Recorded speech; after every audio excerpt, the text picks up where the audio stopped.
To understand why Gautam Buddha is called God, we must first know who he was and what he did that makes him different from ordinary humans.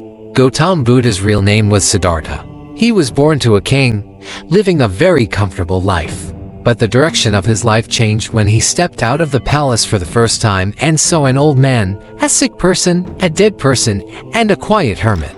These first scenes touched his mind so deeply that he started thinking why humans are so unhappy. A question arose in his mind: is there any way by which humans can be free from this sorrow? He decided that he would leave everything, his palace, family, wealth, and find the answer to this question. He did penance in the forests for years, meditated, did rigorous sadhana. But when he did not get the answer even after many years, he understood that knowledge does not come by just torturing the body. Then he chose a different path, neither too much enjoyment, nor too much renunciation. This was called the middle path. Then one day, sitting under a peepal tree in Bodh Gaya, he meditated deeply, and there he attained enlightenment. He came to know why suffering comes in life and how to get rid of it. Now the question arises from here: is this the reason why he was called God? So the answer is yes. But God here does not mean any miraculous deity. He himself never said that he is God. He always said that he is just a human being who has known the truth. People called him God because he did the work that very few people are able to do. He defeated his own ignorance, found the way himself, and then showed the path to others by walking on that path. Buddha told the world for truths. First, there is suffering in life. Second, the cause of that suffering is our desires. Third, suffering can end. And fourth, there is a way to reach that end, which was called the Eightfold Path. This path included 8 things like right thinking, right speech, right action, right meditation. The point to note is that there was no mention of worship, mantra, or miracle in these talks. Everything was based on logic and experience.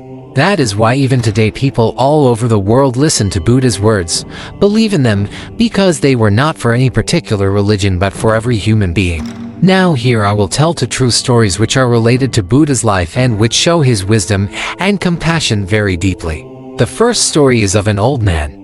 Once a very old man came to Buddha and said that he was very sad. The body has become old, he cannot walk, cannot work, and no one even takes care of him. He said, "Can God give me some peace?" Buddha smiled and said, "You are considering your body old, but if you keep the mind young, then age becomes just a number." He taught him the method of meditation, and after a few months the same man became so peaceful and happy in his mind that people started coming and learning from him.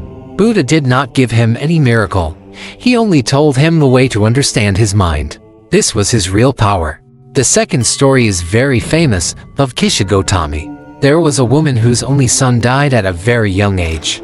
She roamed from village to village carrying the dead body of her son in her lap, asking everyone to bring her son back to life. No one could do anything. Someone said, "Go to Buddha. He can do something." When she reached Buddha, he said, "I will bring your son back to life, but first you bring me a mustard seed from a house, but the condition is that no one has ever died in that house." The woman set out happily. But when she went to every house, she found out that someone or the other had died in every house. Some mother, some father, some child. Slowly she understood that sorrow is not only in her life. Every person has to suffer in life. This is the truth of life. She came back to Buddha and said, crying, "You have opened my eyes." After this she became a disciple of Buddha. From these 2 stories, it is clear that Buddha's knowledge was practical, touching the heart and mind. He neither showed any miracle nor scared people. He said the true path comes from one's own understanding, not from outside. He said Vaptipo Bhavad, meaning, be your own lamp. Today, when the world is troubled by stress, anxiety and sadness, people again remember Buddha's words. Words like meditation, mindfulness, and compassion are also accepted by today's science, and these are the things Buddha taught thousands of years ago. So when we say that Buddha was God, it means a person who was fully awakened, who had understood himself, and who showed this path to others as well. He told that if any human being wants, he can also reach the same knowledge. This was his biggest teaching. Gautam Buddha is called God not because of the miracles, but because he understood the truth of life, changed his life, and then showed the way out of suffering to millions of people. That too with complete humility and peace.